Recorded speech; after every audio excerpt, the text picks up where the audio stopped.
Because of the amount of water that the team saw, they did rapidly spring into action to first off make sure that our patients were safe. Our team was really well prepared. We have seen the best of our team as they rose to the challenge, both in the moment, but also in the immediate recovery efforts.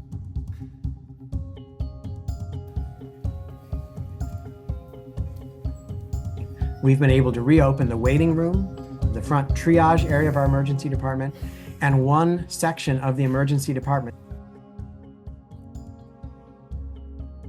We remain committed to delivering the highest quality of care, and I'm confident for those patients in our care environment today, that's what they're receiving, our best care.